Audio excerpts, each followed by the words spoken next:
కూడా దేవుని యొక్క మహా ఉన్నతమైనటువంటి కృపను బట్టి గడిచినటువంటి ఆ ఆరాధనకు పరిశుద్ధాత్మను గురించినటువంటి పరిశీలన నుంచి ఒక 7 అద్భుతమైనటువంటి ఆధ్యాత్మిక సందేశాలని మనందరం కూడా గమనించుకోవడానికి, నేర్చుకోవడానికి, గ్రహించడానికి దేవుడు అత్యున్నతమైన కృపను అనుగ్రహించాడు. ఎన్ని నేర్చుకునేప్పటికీ ఆగస్టు నెలలో మొదలైనటువంటి ఈ పరిశీలనకి 7 సందేశాలు అయితే 7 విషయాలు, 7 పాఠాలు, 7 అద్భుతమైనటువంటి ఆ విషయాలన్నీ కూడా మనం నేర్చుకున్నాం. ఈ రోజున మనం నేర్చుకునేటువంటి లేకపోతే పరిశుద్ధాత్మ దేవుని గురించి తెలుసుకునేటువంటి పాఠం 8వ పాఠం. అద్భుతమైనటువంటి పాఠం అంటాను. అన్నిటికీ మించి ఖచ్చితంగా ప్రతి ఒక్కరికి కూడా అవసరమైనటువంటి పాఠం. ఈ విషయాన్ని నేను కానీ చెప్పలేదు అనుకోండి, దాని యొక్క లెక్కని నేను చెప్పుకోవలసినటువంటి అవసరత ఉన్నటువంటి విషయాన్ని గమనించాను కనుక ఇది దాచిపెట్టేటువంటి విషయం కాదు. ఖచ్చితంగాను తప్పకుండానూ కూడా తెలియపరచవలసినటువంటి విషయం కనుక నేను ఆలస్యం చేయక ముందుకు వెళ్ళడానికి ప్రయత్నం అయితే చేస్తాను. వచ్చే బల్లారాధనలో కూడా పరిశుద్ధాత్మ దేవుని గురించినటువంటి విషయమే ఉంటుంది. కానీ తర్వాత వారం నుంచి మాత్రం పరిశుద్ధాత్మ దేవుడు ఒకవేళ మనలో ఉంటే మన నుంచి వచ్చేటువంటి ఫలాలు ఏ విధంగా ఉంటాయి, ఆత్మ ఫలాల గురించి 2వ వారం నుంచి పరిశీలన అయితే చేయబోతా ఉన్నాం కనుక ఈ విషయాన్ని ఖచ్చితంగా తప్పకుండా మనం గమనించుకోవాల్సింది నేను కోరుకుంటున్నాను. దేవుని రాజ్యానికి వెళ్ళాలంటే క్రీస్తు స్వారూప్యం అనేటువంటిది అవసరం. క్రీస్తు స్వరూపంలోకి మారకుండా పరలోకానికి చేరలేం. క్రీస్తు స్వరూపంలోకి మనం వచ్చామా లేదా అంటే ఈ ఆత్మ ఫలాలు అనేటువంటి ధ్యానంలో ఖచ్చితంగా మనం పాలు పంచుకోవాలి. ఆ ఫలాలన్నీ మనలో ఉన్నప్పుడు మాత్రమే దేవుని చెంతకి వెళ్తాం తప్ప ఈ ఫలాల్లో ఒక్క ఫలం మనం మిస్ అయినా కోల్పోయినా మన దేవుని రాజ్యానికి వెళ్ళమని చెప్పి డిక్లేర్ చేసేచ్చు. ఇంకా అర్థమైపోద్ది అనమాట, మనం వెళ్ళం ఇంక పరలోకానికి. మరణం ఎదురైనా దేవుని యొక్క రాజ్యం వచ్చినా మనం ఉండేది ఎక్కడే అని చెప్పి అర్థం చేసుకోవడానికి ఒక చక్కటి వీలును కల్పించేటువంటి సందేశాలు సెప్టెంబర్ 2వ వారం నుంచి, అంటే సెప్టెంబర్ 2వ శుక్రవారం నుంచి ఈ పరిశీలనలన్నీ కూడా మొదలవబోతా ఉన్నాయి. ఏదైనప్పుడు కూడా అంత ఖచ్చితంగా, అంత తప్పకుండా, ఎట్టి పరిస్థితుల్లో కూడా విడిచిపెట్టకుండా, వదిలిపోకుండా నేర్చుకోవలసినంత గొప్ప విషయం ఏమి ఉన్నదనంటే ఖచ్చితంగా ఉందని అంటాను. పరిశుద్ధాత్ముడు ఎవరో మనం నేర్చుకున్నాం, ఆయన చేసేటువంటి పని ఏ విధంగా ఉంటుందని నేర్చుకున్నాం.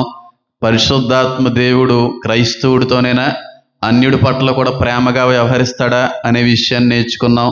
అసలు ఒక వ్యక్తి రక్షించబడిన తర్వాత ఆ వ్యక్తి తప్పు చేస్తే ఆ వ్యక్తిని పరిశుద్ధాత్మ దేవుడు వదిలి వెళ్ళిపోతాడా లేకపోతే మనలోనే ఉంటాడా అనేటువంటి విషయాన్ని కూడా నేర్చుకున్నాం. అది గడిచినటువంటి దినాన్ని నేర్చుకోవడం అయితే జరిగింది. అయితే ఈ విషయాన్ని బట్టి చాలామంది తప్పుగా అర్థం చేసుకునేటువంటి అవకాశం కూడా ఉంటుంది. గడిచిన వారానికి సంబంధించిన సందేశం, కానీ దేవుడు చెప్పనున్న విషయాన్ని మాత్రమే తెలియపరుస్తాను. అయితే ఇప్పుడు పరిశుద్ధాత్మ దేవుడు ఎవరో నేర్చుకున్నాం, ఆయన చేసే పని నేర్చుకున్నాం, ఆయన గొప్పతనాలు నేర్చుకున్నాం. అలాగే పాపి పట్ల ఆయన వ్యవహరించేటువంటి తీరు కూడా నేర్చుకున్నాం, ఆయన ఎంతో గొప్పోడో నేర్చుకున్నాం. అయితే ఆ పరిశుద్ధాత్ముడితో మనం ఎలా ఉండకూడదు అనేటువంటిది మాత్రం ఖచ్చితంగా ఈరోజు నేర్చుకోవాల్సిన అవసరం ఉంది. పరిశుద్ధాత్మ దేవుడు గొప్పోడే కదా, సర్వశక్తిమంతుడైన, ఇంకా మామూలు శక్తి లేదు ఆయనలో. సకల చరాచర సృష్టిని కూడా క్రీస్తు వైపు నడిపించగలిగేటువంటి ఏకైక శక్తి పరిశుద్ధాత్మ దేవుళ్ళలో మాత్రమే ఉంది, అందులో సందేహం లేదు. ఆయన గొప్పతనాల గురించి ఆయన విషయాలు ఎన్నో నేర్చుకున్నాం, కానీ ఒక మనిషిగా ఆయన పట్ల ఏ విధంగా వ్యవహరించకూడదో, ఏ విధంగా మనం ఆయనతో ఉండకూడదు అనే విషయాన్ని నేర్చుకోలేకపోయాం. ఈ విషయాన్ని ఖచ్చితంగా నేర్చుకునే ఎడల దేవుడు తన అత్యున్నతమైన కృపలో మనల్ని అందరినీ కూడా రక్షించుకుంటాడని నేను ఆశపడుతున్నాను. ఒక మనిషిగా, ఒక క్రైస్తవుడిగా, ఒక అన్యుడిగా పరిశుద్ధాత్ముని ఎడల చెయ్యకూడని పని, ఉండకూడనటువంటి పని, లేకపోతే ఆయనతో ఏ విధంగా కూడా వ్యవహరించకూడనటువంటి అనుభవం ఒకటి ఉంది. ఏంటి అనేటువంటిది కానీ మనం పరిశీలిస్తే మత్తయి సువార్త కానీ ఈ రోజున ప్రాముఖ్యమైన అంశంగా కానీ మనం తీసుకున్నట్టయితే మత్తయి సువార్త 12వ అధ్యాయము, మత్తయి సువార్త 12వ అధ్యాయము 32వ వచనాన్ని కానీ మనం చదివినట్టయితే అక్కడ ఒక చక్కటి మాట పరిశుద్ధాత్మ దేవుని గూర్చి ప్రభు అయిన యేసుక్రీస్తు వారే మాట్లాడుతున్నట్టుగా ఆ చోట కనబడుతూ ఉంది. ఎవరైనా త్వరగా చదవడానికి ప్రయత్నించండి. 12వ మత్తయి 32వ వచనం చదవండి. మనుష్య కుమారునికి విరోధముగా మాట్లాడువానికి పాపక్షమాపణ కలదు గాని పరిశుద్ధాత్మునికి విరోధముగా మాట్లాడువానికి ఈ యుగమందైనను రాబోవు యుగమందైనను ఆ వ్యక్తికి ఏమి లేదంట, పాపక్షమాపణ లేదు. యేసుక్రీస్తు ప్రభువు వారికి విరోధంగా మాట్లాడినా సరే క్షమాపణ అనేటువంటిది ఉన్నది. కానీ పరిశుద్ధాత్మ దేవుడికి విరోధముగా మాట్లాడుట వలన మాత్రం ఈ యుగంలోనే కాదు వచ్చు యుగమందైనను కూడా వ్యక్తికి ఏమి లేదన్నమాట, పాప క్షమాపణ లేదు. అంటే పరిశుద్ధాత్ముడికి విరోధంగా ఒక మనిషి ఏం చేయకూడదు, మాట్లాడకూడదు. పరిశుద్ధాత్మ దేవునికి విరోధముగా మాట్లాడుట వల్ల నరక పాత్రులు అయిపోతామని చెప్పి వాక్యం సెలవిస్తూ ఉంది. దేవుడు ఇది ఎంత భయంకరమైనటువంటి పాపంగా మనకు అర్థం అవ్వాలి నేను ఉపయోగించిన పదం ఏంటంటే, మన కోసం సిలువ మీద రక్తం కార్చింది ప్రభువైన యేసుక్రీస్తు వారు. మన కోసం తన శరీరం అంతటినీ కూడా గాయాలు పరుచుకుంది ప్రభువైన యేసుక్రీస్తు వారు. మన చెంప మీద పడవలసినటువంటి దెబ్బను సైతం ఆయన చెంప మీద తగిలించుకోవడానికి సైతం ఇష్టపడింది ప్రభువైన యేసుక్రీస్తు వారు. కొన్ని వందల మంది ఉమ్ము ఆయన ముఖాన మీద సైతం వేయించుకోవడానికి ఇష్టపడినటువంటి దేవాది దేవుడైన క్రీస్తుని నువ్వు వ్యతిరేకంగా మాట్లాడినా క్షమిస్తాడంట. ఇంత త్యాగం చేసి ఇంత అద్భుతమైన కార్యాన్ని జరిగించి ఇన్ని విధాలుగా మన కొరకు ఆయన నలగొట్టబడినటువంటి దేవుణ్ణి క్రీస్తుని మనం విరోధముగా మాట్లాడినా క్షమిస్తాడు. కానీ పరిశుద్ధాత్మ దేవుడికి విరోధముగా మాట్లాడితే మాత్రం ఆయన ఏం చేయడు, క్షమించడు. యేసుక్రీస్తు ప్రభు వారికి వ్యతిరేకంగా విరోధంగా మాట్లాడినా మనకు పాప క్షమాపణ ఉంటుంది. తెలిసి తెలియక మాట్లాడినా తెలిసి మాట్లాడినా ప్రభువా నేను తప్పు చేశానయ్యా, మీకు వ్యతిరేకంగా మాట్లాడానయ్యా, మీకు విరోధంగా మాట్లాడినయ్యా, మీ యొక్క గొప్పతనం తెలియక నచ్చినట్టుగా నాకు అనిపించినట్టుగా మాట్లాడుకుంటూ వెళ్ళిపోయినైనా అని ఒప్పుకున్నాం అనుకోండి, ఖచ్చితంగా పాప క్షమాపణ అనేటువంటిది ఉంటుంది. కానీ మరణకారణమైన పాపం ఉంది, దానికి క్షమాపణ లేదు. ఏంటి ఆ పాపం అంటే పరిశుద్ధాత్ముడికి ఎప్పుడూ కూడా విరోధముగా మాట్లాడకూడదు. ఒకప్పుడు మనం విన్నాం, పరిశుద్ధాత్మని దుఃఖపరిచిన ఎడల ఆ వ్యక్తికి పాప క్షమాపణ లేదని. కానీ మత్తయి అలా రాయలేదు, దుఃఖపరిచిన ఎడల అని రాయలేదు, విరోధముగా మాట్లాడిన ఎడల అన్నాడు. అసలు ఆ మాట ఎందుకు వచ్చింది, ఆ మాట ఎందుకు మాట్లాడవలసి వచ్చింది? పరిశుద్ధాత్మ దేవుని గురించి ప్రభువైన యేసుక్రీస్తు వారు ఆ చోట ఆ సమయంలో ఎందుకు జ్ఞాపకం చేసుకోవలసి వచ్చింది అనేటువంటి విషయాన్ని కానీ మనం గమనించినట్టయితే, యేసుక్రీస్తు ప్రభు వారి యొక్క ఈ 3.5 సంవత్సరాల పరిచర్య కాలంలో చాలా అద్భుతాలు చేశారు, చాలా ఆశ్చర్యాలు చేశారు, చాలా మందిని బ్రతికించారు, చాలా మందిని బాగు కూడా చేశారు. ఈయన యొక్క గొప్పతనం ఎరిగినటువంటి చుట్టుపక్కల ప్రజలందరూ కూడా ఒక దయ్యాలు పట్టినటువంటి వ్యక్తిని తీసుకొచ్చారు.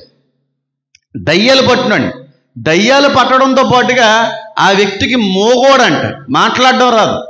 ఇక దయ్యం పట్టేసిన దానికి పూర్తిగా దయ్యాలతో ఆయన అంతా కూడా నింపబడ్డాడు. దయ్యాలు పట్టిన కారణాన్ని బట్టి నోట్లో నుంచి మాట కూడా రావట్లేదు. నోట్లో నుంచి ఎప్పుడు మాట రాలేదంటే దయ్యానికి పూర్తిగా ఆహుతి అయిపోయినప్పుడే. దయ్యం ఎప్పుడైతే ఆవరించేస్తుందో మనిషి నోటి నుంచి మాటను రానవదు, కాళ్ళు చేతులు పడేస్తుంది, మూర్ఛిల్లింపజేస్తుంది అని చెప్పి కూడా వాక్యం సెలవిస్తాను. ఇలా దయ్యాలు పట్టినటువంటి వ్యక్తి మోగవాడైపోయాడు. ఆ వ్యక్తిని యేసుక్రీస్తు ప్రభు వారి దగ్గర తీసుకుని వచ్చారు. యేసుక్రీస్తు ప్రభు వారి దగ్గర తీసుకుని వస్తే ఆలస్యం అనేటువంటిది ఏది కూడా చేయకుండా యేసు నామంలో దేవుని యొక్క కృపను బట్టి ఆ దయ్యాలు పట్టిన వ్యక్తిని బాగు చేశాడు. వెంటనే స్వస్థత పొందుకున్నాడు, అద్భుతం జరిగింది. అందరూ సూపర్ సూపర్ సూపర్, ఇన్ని సంవత్సరాల నుంచి దయ్యాలు పట్టినటువంటి వ్యక్తిని ఎంత ఈజీగా బాగు చేశాడు దేవుడు. ఇన్ని సంవత్సరాల నుంచి మోగవాడిగా ఉన్నటువంటి వ్యక్తిని నోటిలో నుంచి స్పష్టమైనటువంటి మాటను పలకగలిగేటువంటి కార్యాన్ని జరిగించాడని చాలా మంది పొగుడుతున్నారు. ఆ చాలా మందిలో కొందరు ఉంటారు పేరు పెట్టేవాళ్ళు. మనం అందరికీ నచ్చాలంటే కుదరదు కదా. మనకి నచ్చనోళ్ళు ఉంటారు, మనం అంటే నచ్చని వాళ్ళు కూడా చాలామంది ఉంటారు. మనం అందరికీ నచ్చే విధంగా బ్రతకాలి అని అనుకుంటే జీవితంలో జరగని పని, జీవితంలో ఎప్పటికీ జరగదు. మనం అందరికీ నచ్చాలి అనుకోవడం చాలా పెద్ద తప్పు. అందరికీ నచ్చం, కొంతమందికి నచ్చుతాము, కొంతమందికి నచ్చం. కాబట్టి దేవుడు చేసిన కార్యం నిజమైందే. నిజంగా దయ్యాలను పోగొట్టింది యేసుక్రీస్తు ప్రభు వారే, మోగవాడిని బాగు చేసింది కూడా యేసుక్రీస్తు ప్రభు వారే. అందరికీ నచ్చాడు ఈయన. కానీ అందరిలో కొందరు ఉన్నారు పేరు పెట్టేవాళ్ళు. అన్ని చోట్ల ఉంటారు, కుటుంబాల్లో ఉంటారు, స్నేహితుల మధ్యన ఉంటారు, సంఘాల్లో ఉంటారు, ఇరుగు పొరుగు వాళ్ళలో ఉంటారు.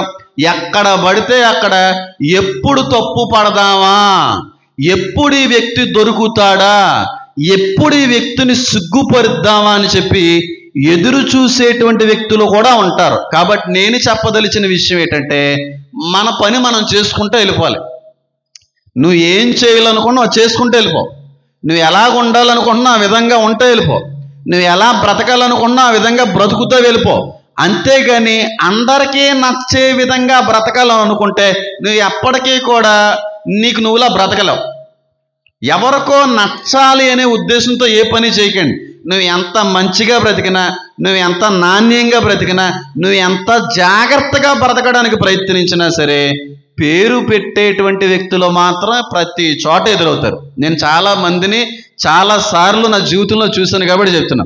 మనం అందరికీ నచ్చాలనుకోవడం తప్పు. నువ్వు ఎంత కరెక్ట్గా ఉన్నా, నువ్వు ఎంత నీతిగా ఉన్నా, నువ్వు ఎంత నిజాయితీగా ఉన్నా, నువ్వు ఎంత జాగ్రత్తగా మాట్లాడుతున్నప్పటికీ కూడా తప్పులు వెతికేటువంటి వారు ప్రతి చోట ఉంటారు. వాళ్ళ కోసం బ్రతకండి, వాళ్ళ కోసం జీవించకండి, వాళ్ళ కోసం ఆ పని ఈ పని చేయకండి. నువ్వు చెయ్యాలనుకున్నది మంచి పని అనుకుంటే చేసుకుంటూ వెళ్ళిపో. అంతేగాని అల్లేమనుకుంటారు వీళ్ళేమనుకుంటారు అన్నటువంటి విషయాన్ని ఎప్పుడూ కూడా మనం ఆలోచన చేయకూడదు. ఇక్కడ యేసుక్రీస్తు ప్రభు వారు చేసింది మంచిదే, కానీ యేసుక్రీస్తు ప్రభు వారు ఎప్పుడు దొరుకుతారా, ఎప్పుడు తప్పు పడదామా అని చెప్పి ఒక వ్యక్తి ఉన్నాడు, వ్యక్తుల్లో ఒక సమూహం ఉంది, వాళ్ళని పరిశీలని పిలిచాడు దేవుడు. ఆ పరిశీలు ఎప్పుడూ కూడా యేసుక్రీస్తు ప్రభు వారిని దోషిగా, తప్పుడు వ్యక్తిగా చూపించే ప్రయత్నం చేస్తూ ఉండేవారు. పరిశీలు ఎప్పుడూ కూడా క్రీస్తుని తప్పుపట్టేటువంటి ప్రయత్నమే. ఆ ప్రయత్నంలో ఆ పరిశీలు ఏమన్న మాట ఏంటంటే, ఓయ్ ఓయ్ ఓయ్ నువ్వు బయల్జెబూలనేటువంటి దయ్యం మూలంగా నడిపించబడుతున్నావు. నువ్వు దయ్యాలు వదలగొట్టింది నిజమే, అది దేవుని యొక్క శక్తి మూలంగా కాదు, దయ్యాలు సహాయంతో దయ్యాలను వదలగొట్టావని అన్నప్పుడు యేసుక్రీస్తు ప్రభు వారు అంటారు, నువ్వు నాకు విరోధంగా మాట్లాడినా పర్లేదు, కానీ ఆ దయ్యాలు వదలగొట్టడానికి శక్తిని కనుపరిచిన పరిశుద్ధాత్మ దేవుని కానీ వ్యతిరేకంగా మాట్లాడారు అనుకోండి, మీకు క్షమాపణ ఉండదు. అంటే వాళ్ళ ఉద్దేశం ఏంటంటే ఈ కార్యాలన్నీ కూడా దయ్యాల మూలంగా, దయ్యాలకి హెడ్ అయినటువంటి బయల్జెబూల మూలంగా యేసుక్రీస్తు ప్రభు వారు జరిగించడం వీళ్ళు అంటున్నారు. కానీ వాస్తవానికి పరిశుద్ధాత్మ దేవుని యొక్క అభిషేకంతో నింపబడినటువంటి ఈయన ఆ కార్యాలు చేసుకుంటూ వెళ్ళిపోయాడు. వెంటనే గ్రహించిన యేసయ్య అంటా ఉన్నాడు, నాకు వ్యతిరేకంగా మాట్లాడతావా, నాకు విరోధంగా మాట్లాడతావా, నీకు క్షమాపణ ఉంటుంది. కానీ నేను ఎవరి మూలంగా అయితే ఈ కార్యాలు జరిగిస్తున్నానో ఆ పరిశుద్ధాత్మకు విరోధంగా మాట్లాడితే మాత్రం మీకు ఏముండదు, పాపకి క్షమాపణ. నిజంగా చెప్తున్నాను చూడండి, మళ్ళీ చెప్తున్నాను చూడండి, నా లైఫ్లో ఇంతమందిని చూశాను నేను. ఎంత జాగ్రత్తగా మాట్లాడదామన్నా వెంటనే తప్పు పట్టేవాళ్ళు. అంటే వాళ్ళ ఉద్దేశం ఏంటంటే ఎప్పుడు తప్పు పడదామా, ఎప్పుడు దొరుకుతాడు అన్నట్టుగా. రీసెంట్గా ఒక వాక్యంలో కూడా స్పీడ్గా వెళ్ళిపోతున్న క్రమంలో నేను ఎడ్వర్డ్ విలియమ్స్ గారిని ప్రత్యక్షంగా వాడు అని అనలేదు, దేవుడు ఆ మాట పలికాడు అన్నట్టుగా వెళ్ళిపోయింది ఆ స్పీడ్లో. ఆడేమన్నా పిలిచాడా అన్న మాట ఉపయోగించాను. అంటే దేవుడు ఆడు అనేటువంటి మాటను అక్కడ ఉపయోగించినట్టుగా మాట్లాడాను తప్ప విలియమ్స్ గారు నేను ఎప్పుడూ కూడా ఆడని పిలలేదు. కానీ చాలామంది ఆ మెసేజ్కి నెగిటివ్గా కనెక్ట్ అయ్యారు, నెగిటివ్గా కమెంట్ చేశారు. అంత గొప్ప దైవజన్ని ఆడు అని పిలుస్తావా, నువ్వే అంత, నీ ఎక్స్పీరియన్స్ అంతా, నువ్వు ఏ పార్ట్ వాడు అని చెప్పి. అసలు నా ఉద్దేశం అది కాదు.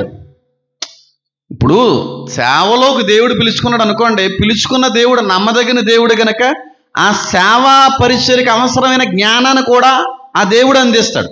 కానీ సేవలోకి పిలుచుకున్నది దేవుడు, నన్ను పిలుచుకున్న దేవుడు. కానీ ఏదన్నా డౌట్ వచ్చింది అనుకోండి, అర్థం కాలేదు అనుకోండి, ఆయన్ని అడిగాను నేను. అప్పుడు ఆడు పిలుచుకున్నాడు, నేనేమన్నానే, పిలుచుకున్నది నేనా ఆడా అనే విధంగా నేను మాట్లాడడం జరిగింది. కానీ లోకం దాన్ని తప్పుపట్టేసి భూతద్దంలో పెట్టి చూసేసి ఆ సావుకుండా అంటావా, ఆడు అంటావా? ఆడు అనడం తప్ప, ఆడు అనడం తప్ప. యేసుక్రీస్తు ప్రభు వారే అనలేదా? చెవి గల వాడు అన్నారు, మరి ఆయన ఏమంటావు? ఆడు వాడు తప్ప. వాడు అనేటువంటిది పుల్లింగానికి పోల్చబడి మాట్లాడుతూ ఉంటుంది. ఒక మగవాడిని పురుషుణ్ణి వాడు అని పిలుస్తూ ఉంటారు, ఆడు అని పిలుస్తూ ఉంటారు. అందులో తప్పేముంది? పోనీ పెద్ద అయిన కాబట్టి ఆ మాట పలకడం అనేటువంటి తప్పేనండి, ఆ ఫ్లోలో వెళ్ళిపోయింది. ఎడ్వర్డ్ విలియమ్స్ గారికి నా దగ్గర ఉన్న విలువ ఇంకే సేవకి లేదు. నేను సేవలోకి రావడానికి కూడా ఆయన యొక్క వాక్యాలు ఉపయోగపడ్డాయి, ఆయన యొక్క మాటలు ఉపయోగపడ్డాయి అనేటువంటి విషయం నాకు తెలుసు, మీకు తెలుసు. కానీ అలా తెలియదు కదా, వెంటనే తప్పుపడేశారు. నా ఉద్దేశం తెలియదు వాళ్ళకి, నా మాట విధానం తెలియదు, నా భావజాలంలో ఉన్నటువంటి ఆ కారణం వాళ్ళకి తెలీదు. వెంటనే అంటావా, వెంటనే అంటావా, అంటే నేను చెప్పి తెలిసిన విషయం ఏంటంటే, నేను గొప్ప ఉండని ఏమంటలే, కానీ మనం మాట్లాడేటువంటి మాటల్లో నిజాయితీ ఉన్నా, కరెక్ట్ ఉన్నా లోకం తప్పు పడుతూ ఉంటుంది. మనం ఎంత జాగ్రత్తగా మాట్లాడినా తప్పు పట్టేటువంటి లోకంలో ఉన్నాం. కాబట్టి లోకం గురించి మనం బతకూడదు, మనకు నచ్చినట్టుగా బతకాలి. మన బ్రతుకు దేవునికి మహిమకరమైన రీతిలో ఉందా లేదా బ్రతకాలంతే. అంతేగాని వాళ్ళు అన్నారు వీళ్ళు అన్నారు 100 మంది అనుకోండి, 100 మంది 100 రకాలుగా అనుకున్నామండి. నేనేటో నువ్వేటో నీకు దేవుడికి మాత్రమే తెలుసు. ఆ గ్యారంటీ నీకుంటే చాలు, ఆ గ్యారంటీ నీకుంటే చాలు. ఒకవేళ తప్పుగా నిన్ను ఉద్దేశించి మాట్లాడారు అనుకోండి, ఆ కర్మ ఆ శాపము ఎవరు అనిపిస్తారనుంది? వాళ్ళు అనిపిస్తారు, వాళ్ళు అనిపించుకుంటారు, అందులో సందేహం లేదు. ఈ యుగమే కాదనక వచ్చు యుగమందైనను కూడా వాళ్ళకి పాపక్షమాపణ లేదంట. ఇక్కడేమో దేవుని యొక్క కృప మూలంగా పరిశుద్ధాత్మ దేవుని యొక్క శక్తితోనేమో యేసై దయ్యాలను వదలగొడుతుంటే, పరిశీలు అంటా ఉన్నారు దేవుని శక్తితో కాదు దయ్యాల శక్తితో దయ్యాలు వదలగొడుతున్నావో.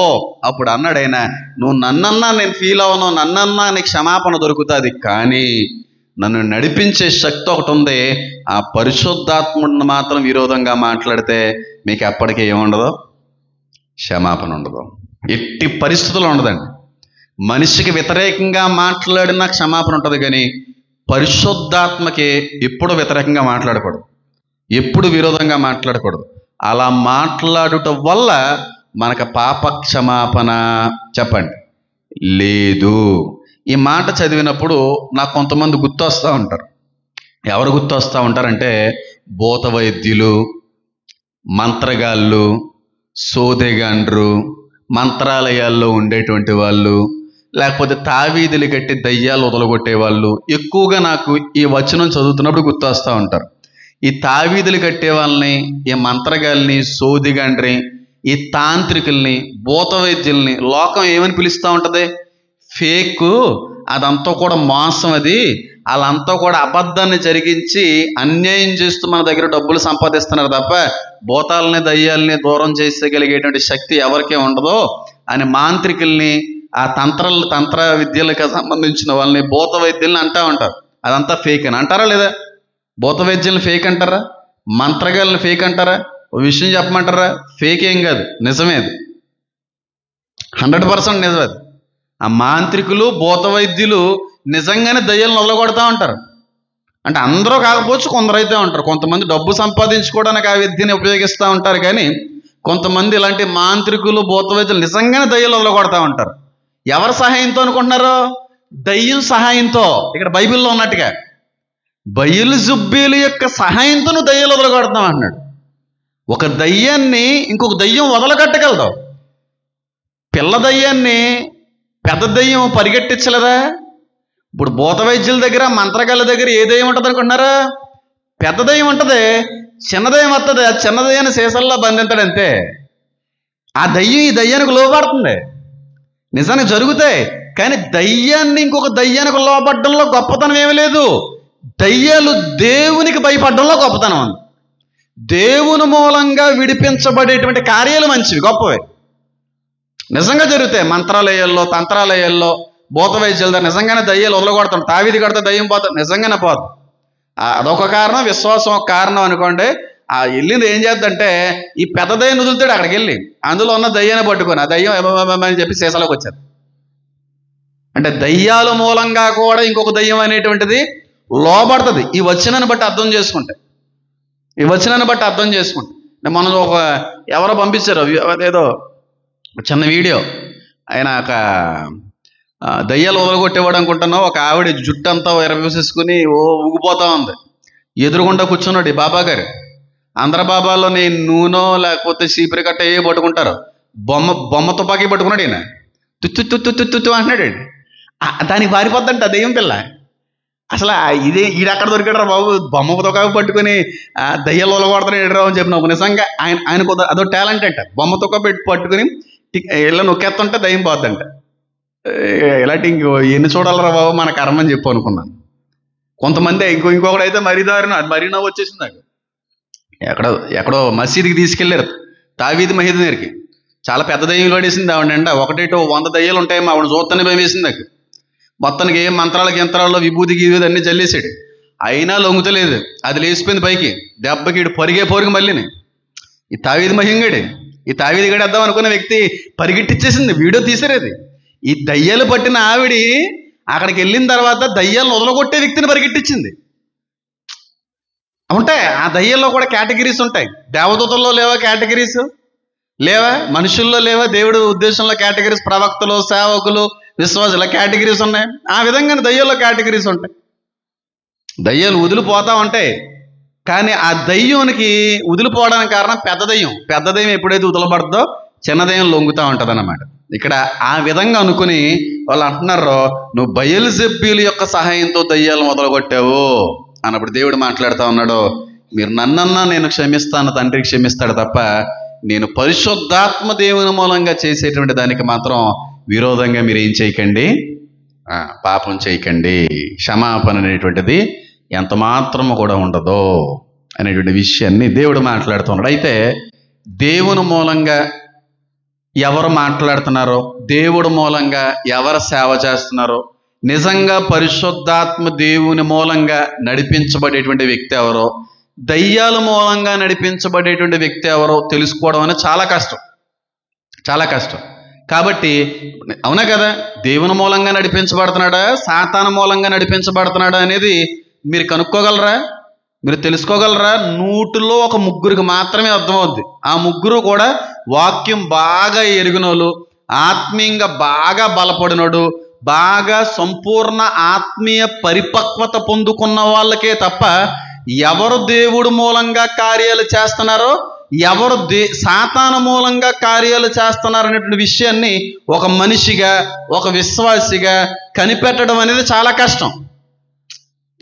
అది చెప్పగలరా? ఒక సేవకుని చూసి, పాస్టర్ గారిని చూసి ఆయన పరిశుద్ధాత్మ దేవుని మూలంగా నడిపించబడుతున్నాడు అని చెప్పడం ఈజీయే, కానీ ఆ వ్యక్తి సాతాను మూలంగా కూడా నడిపించబడుతున్నాడు అనే విషయాన్ని గ్రహించుకోవడం చాలా కష్టమే కదా. ఇదేంటి ఇలా మాట్లాడుతున్నారంటే నిజమే, ఉన్న విషయానే మాట్లాడాలి.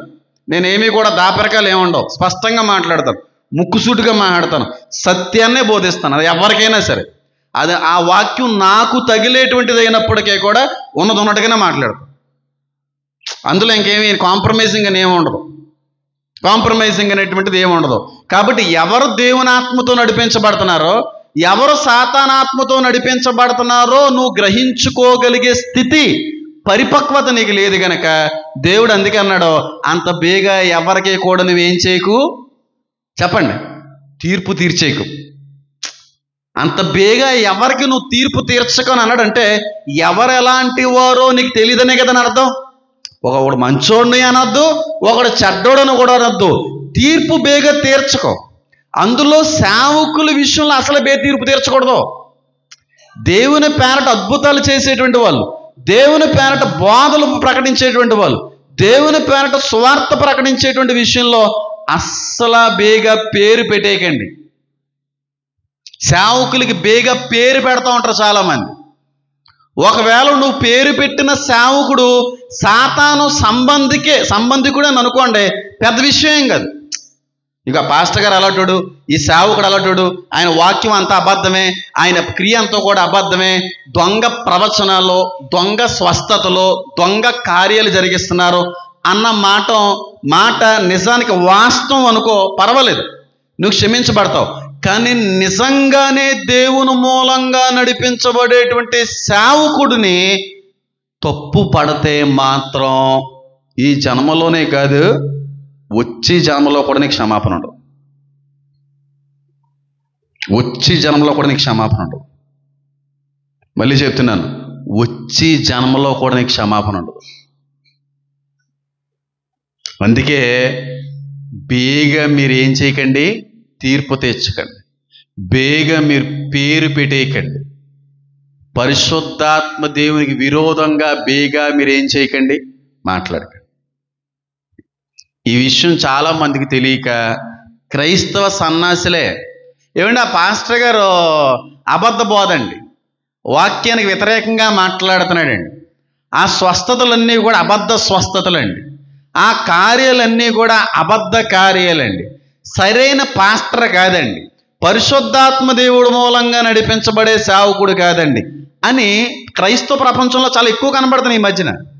ఎవడో అరటిపళ్ళుతో కూడా ప్రెగ్నెన్సీ తెప్పించవచ్చు అని అన్నాడో, అది కరెక్టా కాదా అనేటువంటిది ప్రక్కన పెడదాం, వాక్యానుసారమైందో విషయమా కాదని ప్రక్కన పెడదాం. కానీ నువ్వు తీర్పు తీర్చేస్తున్నావు కదా.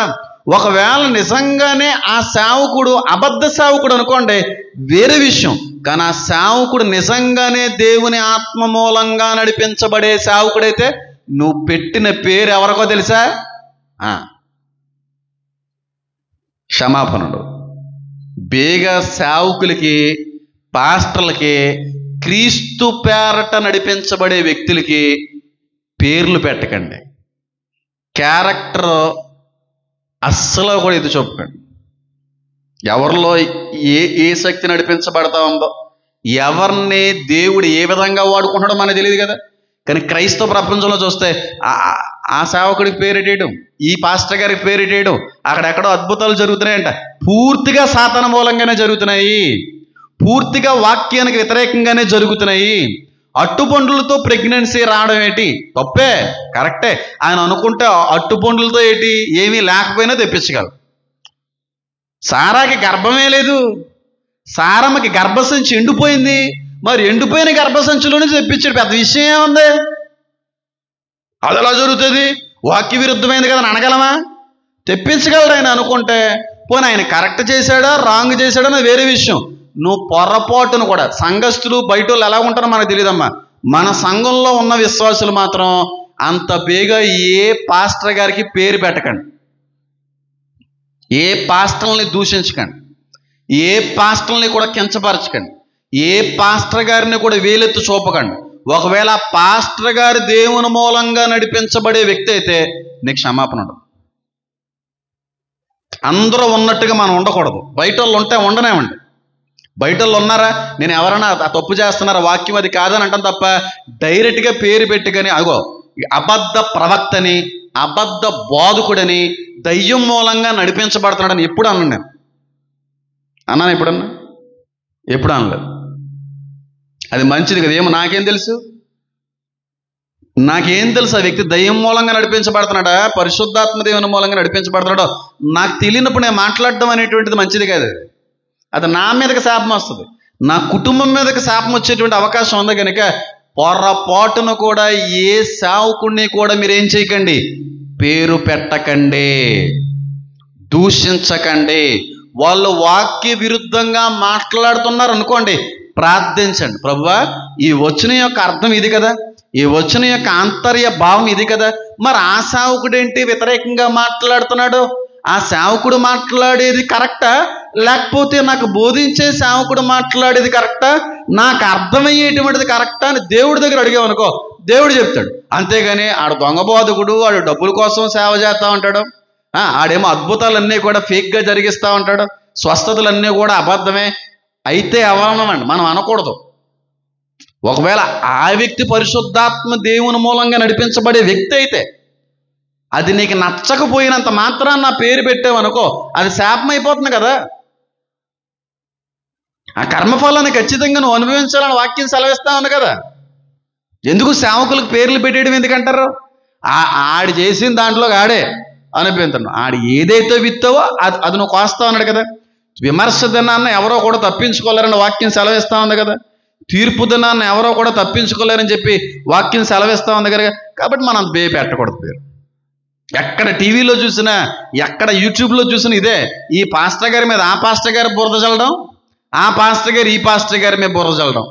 ఈ పాస్టర్ గారు ఏమో డబ్బు కోసం సేవ చేస్తున్నారని చెప్పి పాస్టర్ గారిని అనడం, ఆ పాస్టర్ గారు ఏమో అట్టు పండ్లు గిట్టు పండ్లు చేస్తున్నాడని చెప్పి ఈ పాస్టర్ గారిని అనడం. ఇంతకీ ఏ పాస్టర్లో ఏ ఆత్మతో నడిపించబడుతున్నారని ఇద్దరికీ తెలియదు. వెంటనే విరోధంగా మాట్లాడుతూ ఉంటారు, వెంటనే వాక్య విరుద్ధంగా మాట్లాడుతున్నారు అనేటువంటి పేరు తెచ్చి పెడతా ఉంటారు. కానీ వాళ్ళకి తెలియని విషయం ఏంటంటే, ఒకవేళ ఆ వ్యక్తే పరిశుద్ధాత్మ దేవునికి అనుకూలంగా మాట్లాడుతున్న మనకు అర్థం కాకపోయినంత మాత్రాన తప్పు పట్టకూడదు. ఎప్పుడూ కూడా దేవుని నామంలో నడిపించబడే వ్యక్తిని, దేవుని కొరకు వాడబడేటువంటి వ్యక్తిని ప్రత్యక్షంగా కానీ పరోక్షంగా కానీ పేరు పెట్టకండి, విమర్శించకండి, దూషించకండి. ఎందుకంటే ఒకవేళ ఆ వ్యక్తిలో నిజంగా పరిశుద్ధాత్మ ఉంటే ఎప్పటికీ క్షమాపణ దొరకదు నీకు. నువ్వు సేవకుడు అయితే, నువ్వు నిజంగా ఆత్మలో అభిషేకించబడిన వ్యక్తివైతే, నువ్వు నిజంగా ఆత్మపూర్ణుడు అయితే, నువ్వు మాట్లాడుతుంది ఏంటో నీకు తెలుసు. పేర్లు పెట్టేవాళ్ళు కొంతమంది సేవకులకి వెంటనే పెట్టేస్తా ఉంటారు. ఏదో మిస్అండర్స్టాండింగ్ వచ్చింది, ఏదో డిస్టర్బెన్స్ వచ్చింది, వెంటనే సేవకుడి మీద బురద చల్లాడు, వెంటనే సేవకుడికి వ్యతిరేకంగా మాట్లాడాడు, వెంటనే ఇంకోటి అన్నట్టుగా మాట్లాడు. కానీ వాళ్ళకి తెలియని విషయం ఏంటంటే, అవన్నీ శాపాలే నెత్తిమీ కూర్చుంటాయని అర్థం. మంచిది కదా అది. అంత బేగా అస్సలు పరిశుద్ధాత్మ దేవుని మూలంగా నడిపించబడేటువంటి వ్యక్తులను అస్సలు విమర్శించకండి. అసలు పల్లెత్తి మాట అనేటువంటిది కూడా కరెక్ట్ కాదు. కొంతమంది సేవకులు ఉన్నారు, వాళ్ళకి వాక్యం అర్థం కాక, వాక్యం యొక్క భావన అర్థం కాక ఏదో వాక్యాన్ని చెప్పుకుంటూ వెళ్ళిపోతున్నారు, వాక్య విరుద్ధమైనటువంటి బాధ జరిగిస్తూ ఉన్నారు. అంత మాత్రాన వాక్యాన్ని వక్రీకరించి మాట్లాడుతున్నాను అనడం కూడా మంచిది కాదు. ఎందుకు ఈ మాట చెప్తున్నానంటే, ఆయనకి అర్థమైనట్టుగా మనకు అర్థం అవుతుంది కొన్ని వచనాలు. మనం ఏం చేస్తాం? ఇప్పుడు నాకు అర్థమైనట్టుగా నీకు అర్థం కాదు. ఇప్పుడు యేసుక్రీస్తు ప్రభువు వారి యొక్క మాటల్ని అక్కడ ఉన్న ప్రజలు ఎందుకు తప్పుపట్టారు? అర్థం కాకే కదా. మనం ఆ పరిపక్వతలోకి వెళ్తే అర్థమవుతుంది. ఆ పరిపక్వతలోకి వెళ్తే ఆయన బోధనల్ని తప్పుపట్టింది ప్రపంచం, ఆయన బోధనల్ని చాలా వ్యతిరేకంగా మాట్లాడింది ప్రపంచం. ఆ పరిపక్వతలో కొంతమంది ఆ విధంగా అర్థం చెప్తూ ఉంటారు. బెస్ట్ ఎగ్జాంపుల్ రంజిత్ తోఫీర్ గారు. ఆయన పూర్తిగా సాతాన సంబంధి, ఆయన పూర్తిగా అబద్ధ ప్రవక్త, ఆయన పూర్తిగా అబద్ధ బోధకుడు అని చెప్పి ఆయన మీద ఒక విష ప్రచారాన్ని ప్రచురింపజేసేసారు. ఆయన పూర్తిగా అబద్ధ ప్రవక్త అనేటువంటి ముద్ర వేసేసారు. అంటే ఆయనకి అర్థమైనట్టుగా మనకు అర్థం కాలేదేమో అని అర్థం చేసుకోవాలి. ఇప్పుడు ఆయన నేనేం సపోర్ట్ చేయట్లేదు. ఒకవేళ చూస్తాను నాకు చాలా పేర్లు ఎడతారు, మళ్ళీ నాకు తెలుసు ఆయన ఏం సపోర్ట్ చేసి ఏం మాట్లాడట్లేదు. ఏమో ఆయనకి అర్థమైనట్టుగా మనకు అర్థం కాలేదేమో, అందుకే మనకు తప్పుగా అర్థమవుతుంది. క్రీస్తు యేసు ప్రభువారి యొక్క మాటలు అర్థం కాకే ఆయన తప్పుపట్టారు. కానీ వాస్తవానికి ఆ మాటల్లో సత్యం ఉంది, నిజం ఉంది. చాలామందిని అబద్ధ ప్రవక్త అంట. రంజిత్ తోఫీర్ గారు ఏం ఎక్స్పీరియన్స్, ఏం మేధావి అండి, ఏం మహాజ్ఞానండి ఆయన. ఏదో చిన్న చిన్న తప్పులు చేసిన కారణాలను బట్టి కొంచెం చెడ్డ పేరు తెచ్చుకొని ఉండొచ్చు తప్ప అంత అంత అంత మాత్రాన్ని అబద్ధ ప్రవక్తను ఎలాగనగలం? ఒక సేవకుని అబద్ధ ప్రవక్తని ఏ విధంగా మనం దూషించగలం? ఒక సేవకుడిని దొంగ సేవకుడిని చెప్పి ఏ ధైర్యంతో అనగలమండి?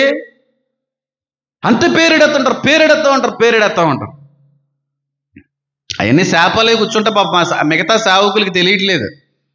నేను రంజిత్ తోఫీర్ గారికి ఏ విధంగా కూడా సపోర్ట్ చేసి మాట్లాడుతున్నాను అనుకోకండి. చిన్నప్పుడు ఆయన చేతుల మూలంగా ప్రార్థనలు పొందుకున్న వ్యక్తినే. ఆయన ప్రసంగిస్తుంటే చిన్నపిల్లవాడిగా బాసిమఠం వేసుకుని వాక్యం అనేటువంటి వ్యక్తినే నేను. ఆయన యొక్క స్వహస్తాలతో నన్ను ప్రార్థించారు. ఆయన చిన్నతనంలోనే ఆయన ఎదురుగా నిలబడి ఆయన ఎదురుగా కూర్చుని వాక్యాన్ని అభ్యసించిన వ్యక్తిని నేను. అంతవరకే తప్ప ఆయన్ని నేను సపోర్ట్ చేసి మాట్లాడలేదు. ఆయన కూడా నా కోసం చాలా ప్రత్యేకంగా ప్రార్థించారు. నా కోసం చాలా ప్రత్యేకంగా ప్రార్థన చేయడంలో ఆయన కూడా నిమగ్నమై ఉన్నాడు. అంత మాత్రాన ఆయన అబద్ధ ప్రవక్త అని కొంతమంది అంటారు. సతీష్ కుమార్ గారు, కలవరికి సంబంధించినటువంటి సతీష్ కుమార్ గారు, ఆయన ఏ బోధకుడో మనకు అనవసరం. దొంగ బోధకుడు. వాక్యం చాలా స్పష్టంగానే ఉంటుంది. డబ్బు కమర్షియల్ అయిపోయాడని చెప్పి దొంగ బోధకుడు. డబ్బు కమర్షియల్ అయిపోతే తీర్పులో ఆయన లెక్క చెప్పుకుంటాడు. ఆయనలో ఉన్న లోటేమది? వెంటనే దొంగ బోధకుడని ఎలాగంటాం? ఆయన్ని ఎలాగని గెలుస్తాం? ఇప్పుడు ఎడ్వర్డ్ విలియమ్స్ గారు, నేను ఆడు అంటేనే ఎంతమంది తప్పుపట్టారు. ఎడ్వర్డ్ విలియమ్స్ గారు కొన్ని 100 మంది అంటారు అలాగైనా. పెద్ద పెద్ద పాస్టర్లను తిడతాడు ఆయన. ఇప్పుడు ఆయన దొంగ బోధకుడు అయిపోతాడా? తిట్టరమ్మాయన ఎలా అంటారు ఆయన?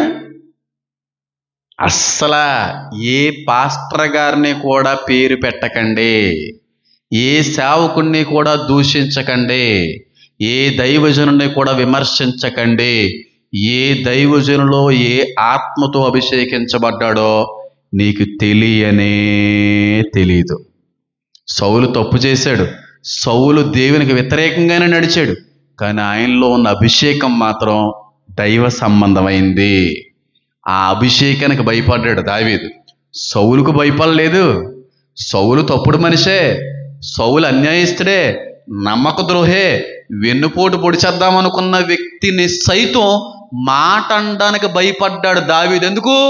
వ్యక్తిని చూసి కాదు, ఆయనలో ఉన్న అభిషేకం చూసి భయపడ్డాడు. పాస్టర్ గారులకు భయపడకండి, పాస్టర్ గారు నడిపిస్తున్న దేవుడికి భయపడండి. ప్రతి పాస్టర్ నీతిమంతుడే ఉంటాడా? ఎట్టి పరిస్థితుల్లో ఉండు. ఒక్క సేవకుడు కూడా ప్రపంచంలో సరైన సేవకులు లేడు. ఒక్క పాస్టర్ గారు కూడా దేవుడి ఉద్దేశాన్ని నెరవేర్చగలిగేటువంటి 100% పాస్టర్లో నాకు తెలిసి, తప్పైతే దేవుడికి క్షమించాలి, ఒక్కడు కూడా లేడు.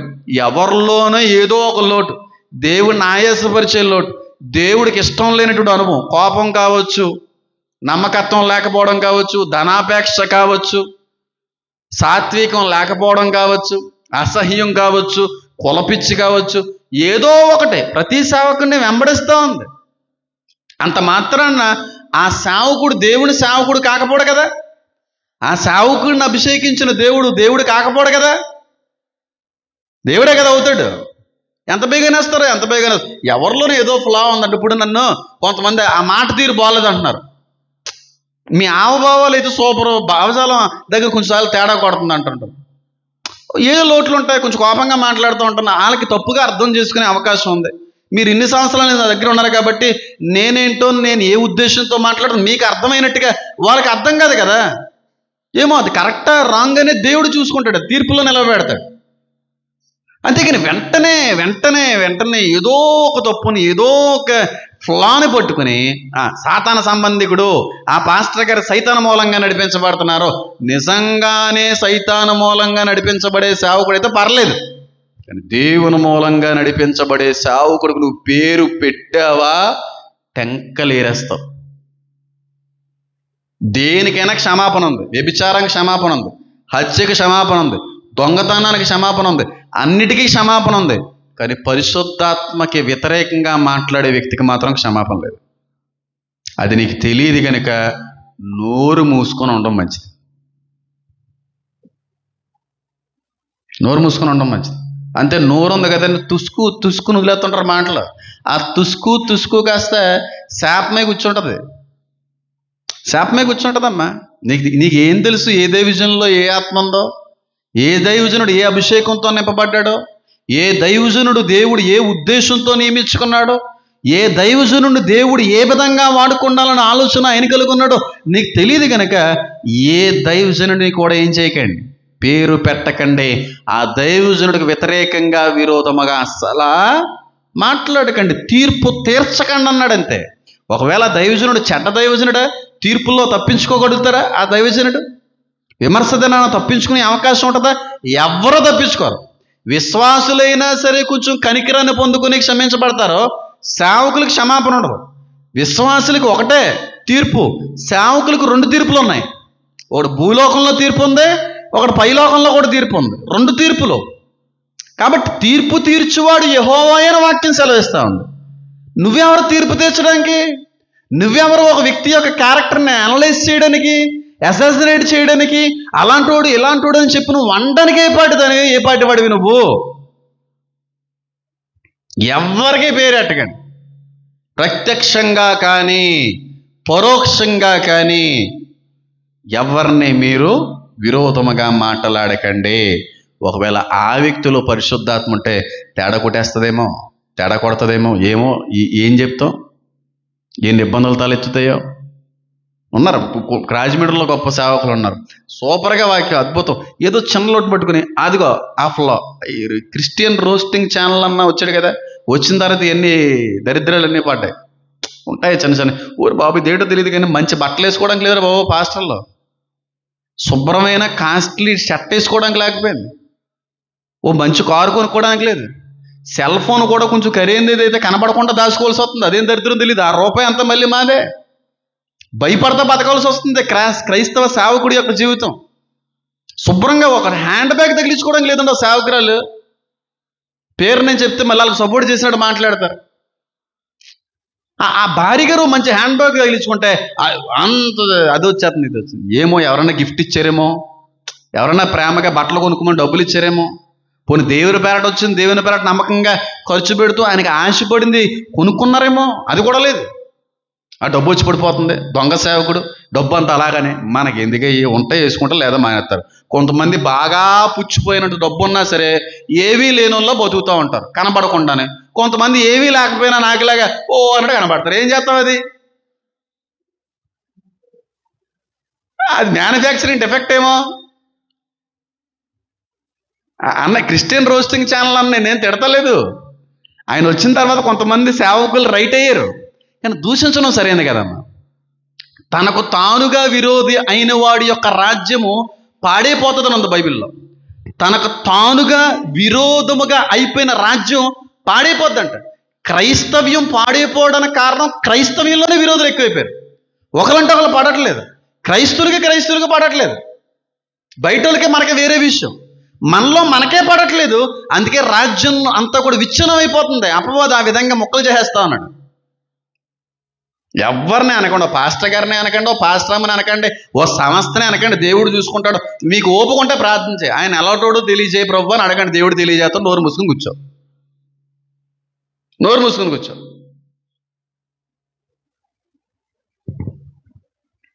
సేవకులు మనుషులకి భయపడరండి, విశ్వాసులు భయపడరు. మళ్ళీ చెప్తున్నాను, దేవుడు భయపడతారు. సేవకులకి అంత తెలియకుండా అయితే మాత్రం ఎవరు ఉండరు.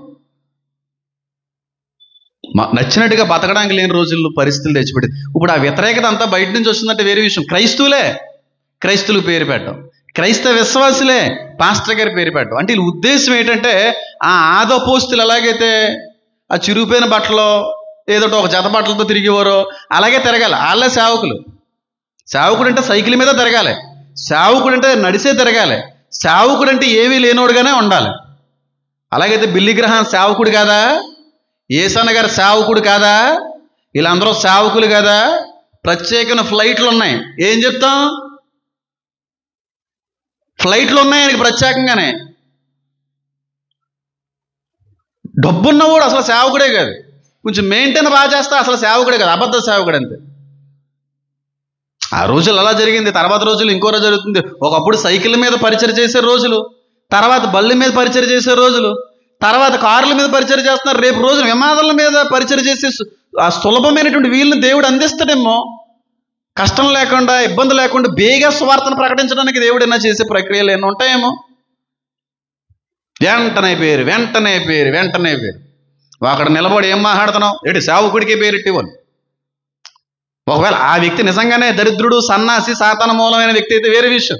ఒకవేళ ఇక్కడ నిలబడినోడు పరిశుద్ధాత్మ దేవుని మూలంగా నడిపించబడే వ్యక్తి అయితే పోతుందా శాపం నీ మీద? మనుషులు మర్చిపోవచ్చు, కానీ దేవుడు ఏం చేయడు, గుర్తుపెట్టుకుంటాడు. తీర్పు దినాన్ని లెక్క అడుగుతాడు. సేవకులు అందరూ కరెక్టే, అందరూ మనుషులను కూడా నేను అనట్లేదు. నా ఉద్దేశపూర్వకంగా అసలు నిజమైన సేవకుడు అనేవాడు ఎవరూ లేరు ప్రపంచంలో. నిజమైన సువార్తను ప్రకటించేవాడు కూడా ఎవడో లేడు నాకు తెలిసి. ఎవరో ఒకళ్ళు చిన్న ముక్కోపో ధనాపేక్ష ఏదో ఒకటి చిన్నది ఉంటుందండి. ఎవరో నీతిమంతులు లేరని ఆయన అంటే దేవుడు వంటి పరిశుద్ధత కలిగిన వాళ్ళు సేవకుడు కూడా ఎవడో ఉండడు, ఆయనే ఉండగలడు. అలాగే పేరు పెట్టాడు. పెట్టిన పేరు పరిశుద్ధాత్మ మూలంగా నడిపించబడే వ్యక్తి అయితే అది ఎంత ఘోరాతి ఘోరమైన శాపంగా మారిపోతే అర్థం చేసుకోండి. అస్సలు మనం అలా ఉండకండి. అసలు పేరు పెట్టి కానీ వేసుకున్నారు. బట్టలకైనా పేరు పెడితే పేరు పెట్టి, కానీ ఆ వ్యక్తి యొక్క బాధకి ఎప్పుడు పేరు పెట్టకు. ఆయన చేసే క్రియలకి ఎప్పుడు పేర్లు పెట్టకండి. వాళ్ళు చేసే స్వస్థతలు నిజమైనయా అబద్ధమైనా పేర్లు పెట్టకండి. ఎందుకు వచ్చింది అది? ఎందుకు వచ్చిన శాపం? మనం నెత్తి మీద తెచ్చుకుని పెట్టుకోవడం కాకపోతే ఇది విశ్వాసులు చేసేటువంటి తప్పు, పరిశుద్ధాత్మ దేవునికి వ్యతిరేకంగా మాట్లాడేటువంటి విషయంలో. రెండవదిగా సేవకులు కూడా పరిశుద్ధాత్మ దేవునికి విరోధంగా మాట్లాడుతున్నారు.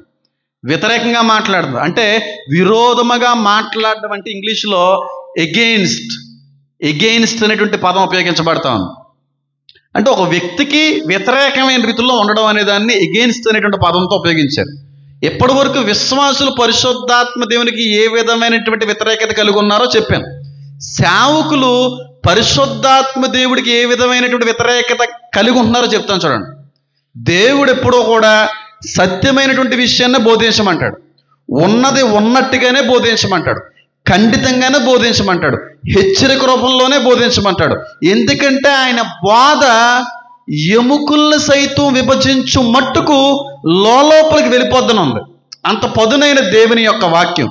అంతేగాని ఇందులో అరమరకలు ఉండవు. సేవకుడు ఎప్పుడు కూడా దేవుడు చెప్పినట్టుగా చేయాలి. పరిశుద్ధాత్మ దేవుని యొక్క నడిపింపుకు లోబడాలి. ఆయన ఏది బోధించమన్నాడో అది బోధించాలి. ఏ విషయాన్ని ఎత్తు చూపమన్నాడో ఆ విషయాన్ని ఎత్తు చూపాలి. అంతేకాని సంఘం ఫీల్ అవుతుంది, విశ్వాసులు చెదిరిపోతారో, నా అన్నటువంటి వాళ్ళు దశంభాగాలు ఇవ్వడం మానేస్తారేమో, ఈ మాట అనుట వల్ల వాళ్ళు కోపపడి నా మీద వ్యతిరేకత కలుగుంటారేమో అని చెప్పి దేవుడు చెప్పమన్నటువంటి దానికి చెప్పకుండా నీకు నచ్చినట్టుగా చెప్పామనుకో, పరిశుద్ధాత్మ దేవునికి ఏ విధంగా మాట్లాడుతున్నావు? వ్యతిరేకంగా మాట్లాడుతున్నావు, విరోధంగా మాట్లాడుతున్నావు. నేను మాట్లాడను.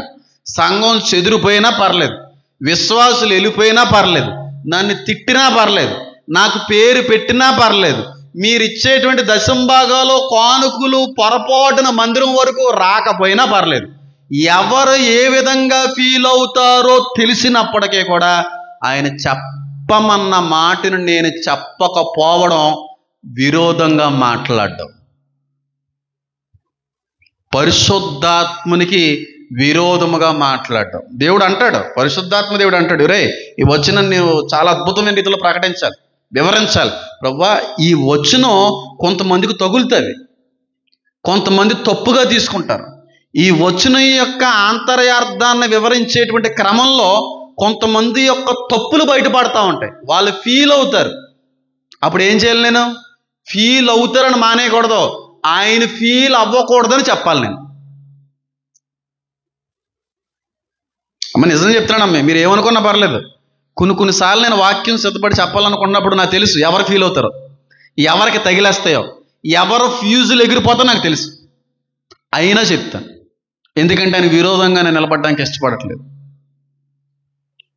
నీకు నేను భయపడేదేంటి? నీ దగ్గర నేను మెప్పు సంపాదించుకోవడం ఏంటి? నాకు కావలసిన మెప్పు దేవుడి దగ్గర నుంచి రావాలి. ఎంతలో ఉండి అంతలో మాయమైపోతావు. ఆయన శాశ్వతుడైన, అనంతుడైన, నిరంతరం ఉండేవాడు. ఆయన కావాలి నాకు. సంఘం మెప్పు కోసం, విశ్వాసుల మెప్పు కోసం నువ్వు ఫీల్ అవ్వకుండా ఉండాలి, అలాంటి వాక్యాలు చెప్పాలంటే అది జరగదు.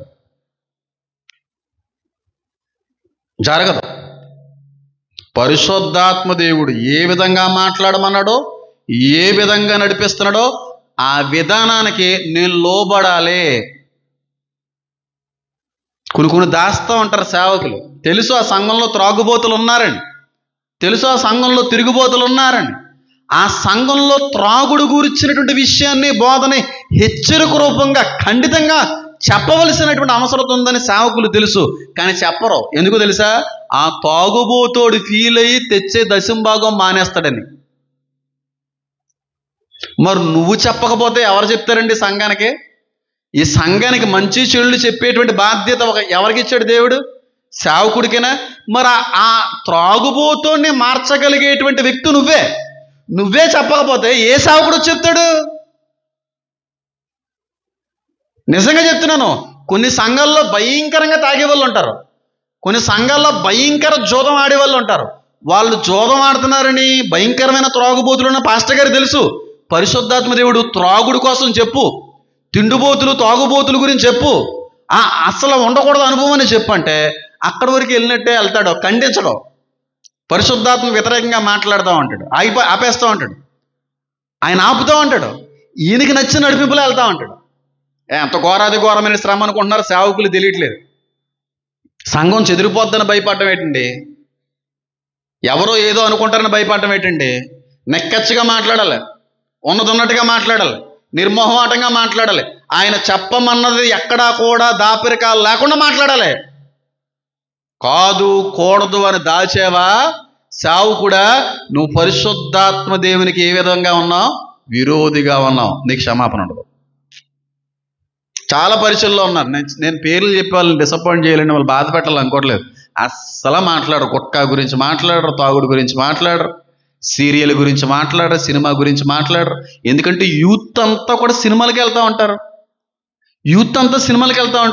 సినిమాలు చూడకూడదు, సినిమాలకు వెళ్ళేటువంటి వాడిని మందిరాన్ని రావద్దు, సినిమాలకు వెళ్ళేటువంటి వ్యక్తులకి నేను బల్ల అంటే సగం యూత్ అంతా వెళ్ళిపోద్ది.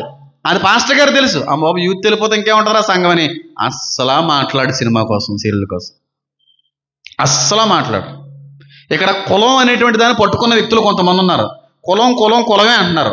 ఇప్పుడు ఆ మాట అనడం వల్ల ఆ వ్యక్తులకే తగులుతుందని నాకు తెలీదా? విశ్వాసులకి అర్థమవుతుంది ఈరోజు వాక్యం ఎవరి కోసం వచ్చిందో. వాక్యాన్ని బోధించేటువంటి నాకు తెలీదు ఎవరి కోసం వెళ్తుందో, ఎవరు తగులుతుందో తెలుసు. అయినా చెప్పాలి. నీలో లోటు ఉంది, ఆ పిచ్చి ఉంది, ఆ పిచ్చిలో నుంచి బయటకు రావడానికి దేవుడు ప్రయత్నిస్తున్నాడు, నన్ను వాడుకుంటున్నాడు, కాబట్టి నేను వాడబడాలి ఆయన కోసం.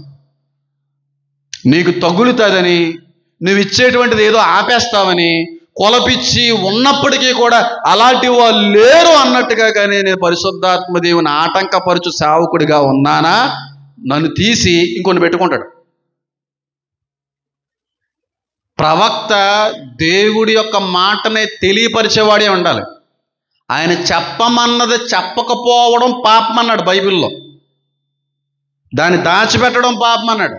ప్రవక్తలను ఎగరగొట్టేస్తానన్నాడు, చెదరగొట్టేస్తానన్నాడు. వాళ్ళు ఏదో అంటారని, ఏదో చేసేస్తారని, నేను చెప్పమన్నది చెప్పకుండా దాతన వేడరా అని ఖండించినవి కూడా ఉన్నాయి బైబిల్లో. సేవకులు చేసే పొరపాటు, పరిశుద్ధాత్మ దేవునికి వ్యతిరేకంగా మాట్లాడే సేవకులు ఏ విషయంలో ఓడిపోతున్నారంటే, సంఘం ఫీల్ అవుతుందేమో, సంఘం చెదిరిపోతుందేమో, ఈ తప్పులు కానీ వాక్య రూపంలో ఎత్తు చెప్పే క్రమంలో సంఘం దుఃఖపడి దూరం అయిపోతారేమో అని చెప్పి దేవుడు మాట్లాడమన్నటువంటి విషయాన్ని ఆపేసి విరోధంగా నిలబడే వ్యక్తులకి శ్రమే. ఉన్నది ఉన్నట్టుగానే మాట్లాడాలి. సంఘాన్ని కట్టుకుంటున్నాడండి ఆయన, వధువు సంఘంగా సిద్ధపరుచుకుంటున్నాడు. ఆ క్రమంలో డాగులు పడతాను, మేకప్ చేసుకుంటున్నప్పుడు డాగులు పడతాయి, మస్కరా ఇలా ఐలైనర్ చేసుకుంటూ అక్కడక్కడ పడతా ఉంటాయి. అలా ఉంచేస్తారా? డాగు పడిందని వదిలేస్తారా మేకప్ చేసి పెళ్లి కూతురికి? ఆ డాగు పోయే వరకు మనం శుభ్రపరుస్తారు లేదా? అలాంటి డాగులు ఉంటాయి సంఘాల్లో. ఆ డాగు పోవడానికి దేవుడు ఉపయోగించుకుంటూ ఉంటాడు, సేవకుని వాడుకుంటూ ఉంటాడు. నిర్మలమైనటువంటి పాలు వలె మార్చుకోవాలన్న దేవుడు యొక్క ఉద్దేశం. వధువు సంఘం చాలా పరిశుద్ధమైనటువంటి సంఘంగా ఉండాలని దేవుడి ఉద్దేశం. ఆ క్రమంలో సంఘాన్ని హెచ్చరిస్తూ ఉంటాడు, సంఘంలో ఉన్న లోటుపాట్లను ఎత్తి చూపుతూ ఉంటాడు, నీలో ఉన్న మూర్ఖ స్వభావాన్ని ఎత్తి చూపుతూ ఉంటాడు, నీలో ఉన్న అసూయని ఎత్తి చూపుతూ ఉంటాడు, నీలో ఉన్న మత్సరాన్ని ఎత్తి చూపుతూ ఉంటాడు, నీలో ఉన్న ధనాపేక్షను ఎత్తి చూపుతూ ఉంటాడు, నీలో ఉన్నటువంటి సమస్త విధమైన లోటుపాట్లని కూడా ఎత్తి చూపుతూ ఉంటాడు. అయ్య బాబా నా కోసం వచ్చిందని చెప్పి వదిలేస్తా, పర్లేదు, నా కోసమే చెప్పారండి, పాస్టర్ గారు నన్నే అన్నారండి. ఎవరికి విరోధంగా మాట్లాడతావు తెలుసా నువ్వు? పాస్టర్ గారు కాదు, దేవుడితో మాట్లాడుతున్నావు నువ్వు.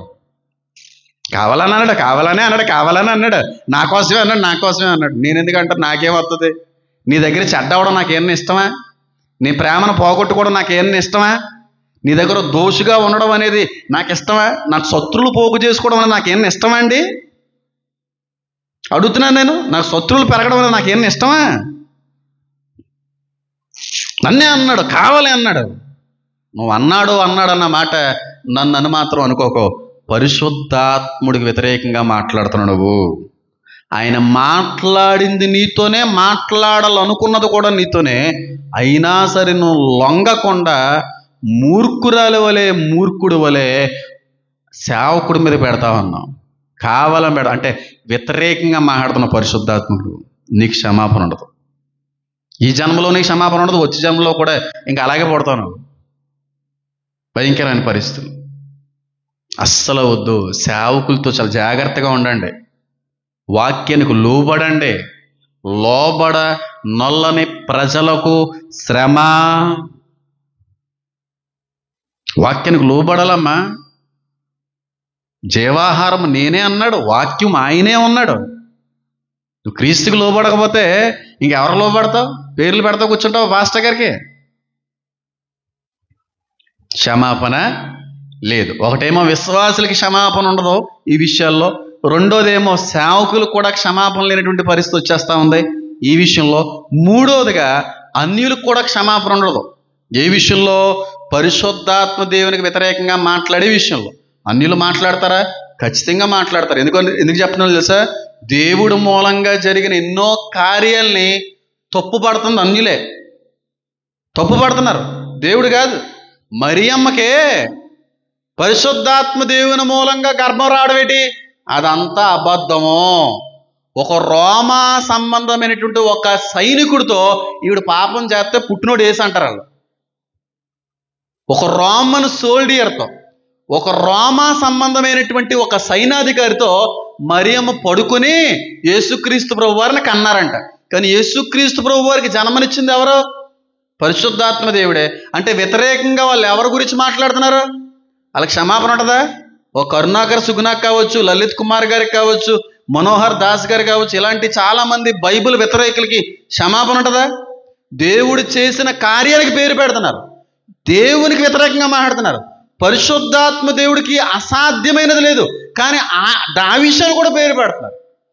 క్రీస్తు యొక్క పుట్టుకను అవమానపరుస్తున్నారు. పరిశుద్ధాత్ముడు వచ్చి మరియమ్మతో పాపం చేశాడంట. అలా మాట్లాడుతున్నారండి. ఎంత బాధపడుతుంటానండి నేను. బాధపడడం అంటే దేవుణ్ణి అంటున్నందుకు కానీ, ఒరే మీకు వచ్చే శిక్ష మాత్రం వివరించలేదురా బాబు,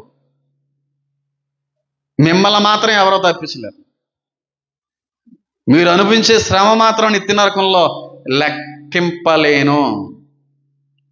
అంత భయంకరంగా ఉంటుంది ఈ పరిస్థితి. పరిశుద్ధాత్మ దేవునికి వ్యతిరేకంగా మాట్లాడే అన్ని జనాంగం చాలా చోట్ల ఉంది, చాలా చోట్ల ఉన్నారు. అస్సలు మాట్లాడకాడు, అస్సలు పేరు పెట్టాడు. ఉన్నారా లేదో చెప్పండి. మీకు తెలియకనే ఎన్ని వస్తుంటాయి, ఎన్ని వస్తాయి ఉంటాయో. ఎంత దారుణంగా మాట్లాడుతూ ఉంటారో, ఎంత వ్యతిరేకంగా మాట్లాడుతూ ఉంటారో, క్రీస్తుని ఎన్ని విధాలుగా దూషిస్తూ ఉంటారో. క్రీస్తుని దూషిస్తడం వేరే విషయం, పరిశుద్ధాత్మ మీద పడ్డారు ఈ మధ్యన వీళ్ళందరూనే.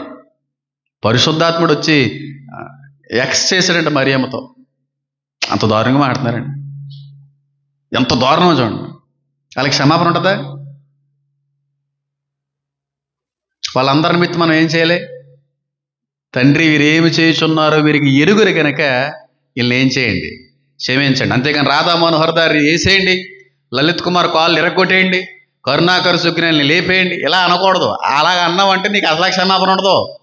అలా మారాలి, దేవుణ్ణి తెలుసుకోవాలి. వాళ్ళకి తెలియక మాట్లాడుతున్నారు కనుక క్షమించండి అని ప్రార్థించగలిగే రీతిలో ఉండాలి తప్ప, నేను ఇప్పటికీ చెప్తున్నాను, మనస్ఫూర్తిగా చెప్తున్నాను, రాధా మనోహర్ దాస్ గారు నా పుట్టుకుని అవమానించినా సరే ఇప్పటికీ కూడా నాకు ఇంత ద్వేషం ఉండదండి ఆయన మీద. బైబిల్ పట్టుకుని చెప్తున్నాను, ఎంత ద్వేషం ఉండదు. నీ వీరు ఎవరికి సంబంధించింది అన్నాడు ఆయన. అస్సలు ద్వేషం ఉండదు, ఎంత కోపం ఉండదు. కరుణాకర్ సుగ్నా కావచ్చు, లలిత్ కుమార్ గారు కావచ్చు, అస్సలు ఎంత కోపం ఉండదు నాకు, ఎంత పావలెత్తి కోపం ఉండదు. అంటే నా గొప్పతనం కాదు, అసలు కోపం రానివాడు దేవుడు. వాళ్ళకి తెలియదు కాబట్టి అంటున్నారా, ఆత్మలో దీనులైన వారు ధన్యులు అన్నాడు దేవుడే. వాళ్ళకి తెలియదు అంటున్నారు. మనకు తెలిసి వాళ్ళని తప్పుపడుతుంటే మనం ఇంకా పెద్ద తప్పు చేశాం కదా. అనకండి, ఎప్పుడు అనకండి. నాకు ఎప్పుడు వాళ్ళ దగ్గర గౌరవం అంట. వాళ్ళ వేళకాల కరుణాకర్ గారు కానీ లలిత్ కుమార్ గారితో కానీ ఒకవేళ మాట్లాడే అవకాశం ఉంటే అన్నయ్యనే పిలుస్తాను, మనోహర్ దాస్ గారు నాన్నగారనే పిలిచాను, తండ్రి గారనే పిలిచాను. ఇంత ఉండకూడదండి, ఇంత ఉండకూడదు మనకి. వాళ్ళు మాట్లాడినామంటే వాళ్ళ నిమిత్తం మనం ప్రార్థించాలి, వాళ్ళ నిమిత్తం క్షమించాలని చెప్పి కోరుకోవాలి. ఇప్పుడు వాళ్ళకి తెలియక మాట్లాడుతున్నారు నాయనని చెప్పి మనం దేవుడి పాదాల దగ్గర గోజాడాలి తప్ప వాళ్ళని అది చేసేయండి ఇది చేసేయండి అంటే ఆ దేవుని యొక్క ప్రేమ నీలో లేనట్టే కదా. తీర్పు దినాన్న వాళ్ళు లెక్క చెప్పుకుంటారు. ఒకవేళ నిజంగా ఏర్పాటు లేనటువంటి వ్యక్తులైతే, నిజంగా నిత్య నరకం కొరకు వాళ్ళు ఏర్పరచబడినటువంటి వ్యక్తులైతే, దేవుడు ఎన్ని అవకాశాలు ఇచ్చినా సరే కాదని తోలనాడి ముందుకెళ్ళిన వ్యక్తులైతే లెక్క చెప్పుకుంటారు అందులో. అందుకని ఎప్పుడో కూడా హైందవేత్తలు అంటున్నారని, బైబిల్ను దూషిస్తున్నారని, అసలు మీకు ఏమన్నా సమర్థత ఉంటే నీ బైబిల్ను డిఫెండ్ చేసుకోవాలి. నీ బైబిల్ యొక్క గొప్పతనాన్ని ఏదో చెప్పగలిగే స్థితిలో ఉంటే చెప్పగలగాలి. అవతలలో అడిగేటువంటి ప్రశ్నలకి సరైన జవాబు అందమైన జవాబు, స్వచ్ఛమైన జవాబు, సత్యమైన జవాబు, ప్రేమతో కూడిన జవాబుని ఇవ్వగలిగే వ్యక్తి ఉంటే మంచిదే. అడుగుతారు, టక్కమని అడుగుతారు. పాస్టర్లను అడిగేస్తున్నారు ఈ మధ్యన ఫోన్ చేసి, ఫోన్లు స్విచ్ ఆఫ్ చేస్తారంట. అక్కడ వెళ్ళిపోతుంది. దేవుడి మూలంగా నడిపించబడే వ్యక్తి ఇంకోడండి అడుగుతున్నారు, డైరెక్ట్గా అడుగుతున్నారు. చెప్పలట్లేదు, ఆ రికార్డింగ్లు అన్నీ పెట్టుకుంటున్నారు వాళ్ళందరూ.